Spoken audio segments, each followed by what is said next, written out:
ಅವರೆಲ್ಲ ಸ್ಯಾಂಡಲ್ವುಡ್ನಲ್ಲಿ ಸ್ಟಾರ್ ಆಗಬೇಕು ಅಂದ್ಕೊಂಡವರು. Short movies ಈವೆಂಟ್ಗಳನ್ನು ಮಾಡಿ ಒಂದು ಹಂತಕ್ಕೆ ಬರ್ತಿದ್ರು. OTTಗೆ ಸಿನಿಮಾ ಮಾಡುವ ಹಂತಕ್ಕೂ ಬಂದಿದ್ರು. ಒಂದು ಹೊಸ ಸಿನಿಮಾವನ್ನ ಶುರು ಮಾಡಿದ್ರು. ಅದನ್ನೂ ಮುಗಿಸಿದ್ರೆ ಪ್ರಮೋಷನ್, ಥಿಯೇಟರ್, ಜನ ಅಂತ ಓಡಾಡಬೇಕಿತ್ತು. ಆದ್ರೀಗ ತಾವು ಮಾಡಿದ ತಪ್ಪಿಗೆ ಜೈಲು ಸೇರಿದ್ದಾರೆ. ಸಣ್ಣ ಕಿರಿಕ್ನಿಂದ ತಮ್ಮದೇ ತಂಡದ ಡೈರೆಕ್ಟರ್ನ ಕಿಡ್ನಾಪ್ ಮಾಡಿ ಪರಪ್ಪನ ಅಗ್ರಹಾರ ಜೈಲು ಪಾಲಾಗಿದ್ದಾರೆ.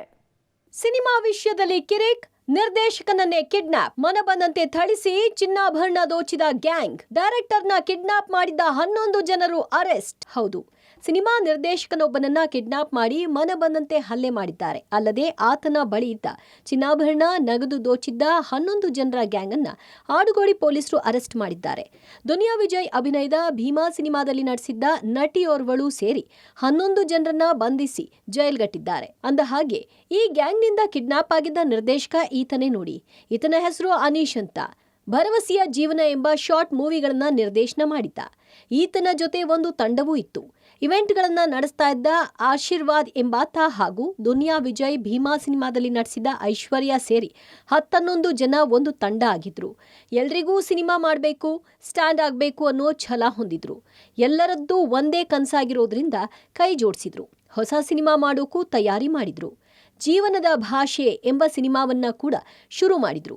ಸಿನಿಮಾಗೆ ಆಶೀರ್ವಾದ್ 5 ಲಕ್ಷ ಹಣವನ್ನ ಹೂಡಿಕೆ ಮಾಡಿದ್ದ.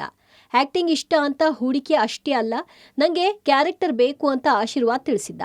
ಸಿನಿಮಾವನ್ನ OTTಗೆ ರಿಲೀಸ್ ಮಾಡಬೇಕು ಅಂತ ಪ್ಲಾನ್ ಮಾಡಿದ್ರು. ಆದ್ರೆ ಇದ್ದಕ್ಕಿದ್ದ ಹಾಗೆ ಸಿನಿಮಾ ಸ್ಟಾಪ್ ಆಗಿತ್ತು. ಅಲ್ಲಿಂದಲೇ ಎಲ್ಲರ ಮಧ್ಯೆ ಕಿರಿಕ್ ಶುರುವಾಗಿತ್ತು. ಸಿನಿಮಾ ನಿಂತಿದ್ದು ಎಲ್ರಿಗೂ ಬೇಸರ ತಂದಿತ್ತು. ಸಿನಿಮಾ ಸ್ಟಾಪ್ ಆದ ಹಿನ್ನೆಲೆ ನಿರ್ದೇಶಕ ಅನೀಶ್ ಮುಂಬೈಗೆ ಶಿಫ್ಟ್ ಆಗಿದ್ದ. ಇತ್ತ ಕ್ಯಾರೆಕ್ಟರ್ ಸಿಗ್ಲಿಲ್ಲ, ಸಿನಿಮಾ ಕೂಡ ಮುಗಿಲಿಲ್ಲ ಅಂತ ಆಶೀರ್ವಾದ್ ಅನೀಶ್ ಮೇಲೆ ಕೋಪಗೊಂಡಿದ್ದ. ಎಲ್ರಿಗೂ ಅರ್ಧಕ್ಕೆ ಕೈ ಕೊಟ್ಟು ಮುಂಬೈಗೆ ಶಿಫ್ಟ್ ಆದ್ನಲ್ಲ ಅಂತ ಸಿಟ್ಟಾಗಿದ್ರು. ಹೇಗಾದ್ರೂ ಮಾಡಿ ವಾಪಸ್ ಕರೆಸ್ಬೇಕು ಅಂತ ಕಾಯ್ತಿದ್ರು. ಇದೇ ಟೈಮಿಗೆ ನಟಿ ಐಶ್ವರ್ಯಗೆ ಕಾಲ್ ಮಾಡಿದ ಅನೀಶ್ ಕಾರೊಂದಿದೆ, ಅದನ್ನ ಸೇಲ್ ಮಾಡಬೇಕು ಅಂತ ಹೇಳಿದ್ದ. ಈ ವಿಚಾರ ಎಲ್ರಿಗೂ ಮುಟ್ತು. ಇದೇ ಸರಿಯಾದ ಟೈಮ್ ಅಂತ ಎಲ್ಲರೂ ಸೇರಿ ಪ್ಲಾನ್ ಮಾಡಿದ್ರು. ಐಶ್ವರ್ಯ ಮೂಲಕ ಅನೀಶ್ಗೆ ಕರೆ ಮಾಡಿಸಿ ಕಾರು ಮಾರಾಟ ಮಾಡಿಸೋದಾಗಿ ಬೆಂಗಳೂರಿಗೆ ಕರೆಸಿದ್ರು. ಕಳೆದ 9ನೇ ತಾರೀಕು ಆಡುಗೋಡಿ ಠಾಣೆ ವ್ಯಾಪ್ತಿಯ ಒಂದು ಜಾಗಕ್ಕೆ ಕರೆಸಿದ್ದ ಆರೋಪಿಗಳು ಆತನನ್ನ ಕಿಡ್ನಾಪ್ ಮಾಡಿದ್ರು. ಹರ್ಟ್ ಕೇಸ್ ಮೇಲೆ ಒಂದು ಬರುತ್ತೆ. ಅವಾಗ ಹೋಗಿ ಭೇಟಿ ಮಾಡುವಾಗ ವಿಕ್ಟಿಮ್ಗೆ ಕೈ ಕಾಲಲ್ಲಿ ಏಟಾಗಿದೆ.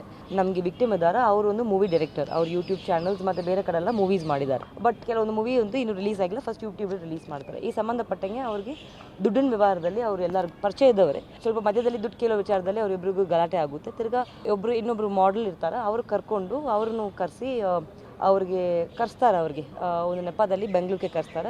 ಒಂದು ಕಡೆ ಕರೆಸ್ಬಿಟ್ಟು ಒಂದು ಗರಾಜಲ್ಲಿ ಅವ್ರಿಗೆ ಫಸ್ಟ್ ಹೊಡಿತಾರೆ. ನಮಗೆ ಪ್ರಾಥಮಿಕ ತನಿಖೆಯಲ್ಲಿ ಕಂಡು ಬಂದಿರೋದು ಇಲ್ಲಿ ಸುಮಾರು 11 ಜನ ಭಾಗಿಯಾಗಿರೋದು. ಮತ್ತೆ ಯಾವ ರೀತಿ ಹೊಡೆದಾರೆ ಅಂತ ಸಹ ನಾವು ತನಿಖೆಯನ್ನು ಮಾಡಿದ್ವಿ. ಕಾರ್ನಲ್ಲಿ ಅನೀಶ್ನ ಕಿಡ್ನಾಪ್ ಮಾಡಿದ ಗ್ಯಾಂಗ್ ಸೀದಾ ಬ್ಯಾಡ್ರಹಳ್ಳಿಗೆ ಕರೆದೊಯ್ದು ಅಲ್ಲೊಂದು ರೂಮ್ನಲ್ಲಿ ಕೂಡು ಹಾಕಿ ಹಲ್ಲೆ ಮಾಡಿದ್ರು. ಹಾಕಿ ಸ್ಟಿಕ್, ಕ್ರಿಕೆಟ್ ಸ್ಟಾಂಪ್ನಿಂದ ಹಲ್ಲೆ ಮಾಡಿ ಅನೀಶ್ ಮೈ ಮೇಲಿದ್ದ ಚಿನ್ನಾಭರಣ ಹಾಗೂ ಹಣ ದೋಚಿದ್ರು. ನಂತರ ಮತ್ತೆ ಕಾರಿಗೆ ಹತ್ತಿಸಿ ತುಮಕೂರಿನ ಮಧುಗಿರಿ ಬೆಟ್ಟದ ಬಳಿಯ ಖಾಲಿ ಜಾಗವೊಂದಕ್ಕೆ ಕರೆದೊಯ್ದು ಅಲ್ಲಿ ಕೂಡ ಹಲ್ಲೆ ಮಾಡಿ ಬಿಟ್ಟು ಹೋಗಿದ್ರು. ನಂತರ ಗಾಯಗೊಂಡು ಆಸ್ಪತ್ರೆಗೆ ದಾಖಲಾಗಿದ್ದ ಅನೀಶ್ನ ವೈದ್ಯರು ಪ್ರಶ್ನೆ ಮಾಡಿದಾಗ ವಿಚಾರ ಬೆಳಕಿಗೆ ಬಂದಿದೆ. ಕೂಡಲೇ ಡಾಕ್ಟರ್ ಆಡುಗೋಡಿ ಠಾಣೆಗೆ ಮಾಹಿತಿ ನೀಡಿದ್ದಾರೆ. ಇನ್ನು ಪ್ರಕರಣ ದಾಖಲಿಸಿಕೊಂಡ ಆಡುಗೋಡಿ ಪೊಲೀಸರು ನಟಿ ಐಶ್ವರ್ಯ, ನಟ ಆಶೀರ್ವಾದ್ ಸೇರಿ ಗ್ಯಾಂಗ್ನ 11 ಜನರನ್ನ ಅರೆಸ್ಟ್ ಮಾಡಿದ್ದಾರೆ. ಕೃತ್ಯಕ್ಕೆ ಬಳಸಿದ್ದ ಸ್ಟಿಕ್ಗಳು, ಕಾರು ಮತ್ತೆ ದೋಚಿದ್ದ ಹಣ, ಚಿನ್ನಾಭರಣ ರಿಕವರಿ ಮಾಡಿ ಜೈಲಿಗೆ ಕಳಿಸಿದ್ದಾರೆ. Crime bureau, public TV.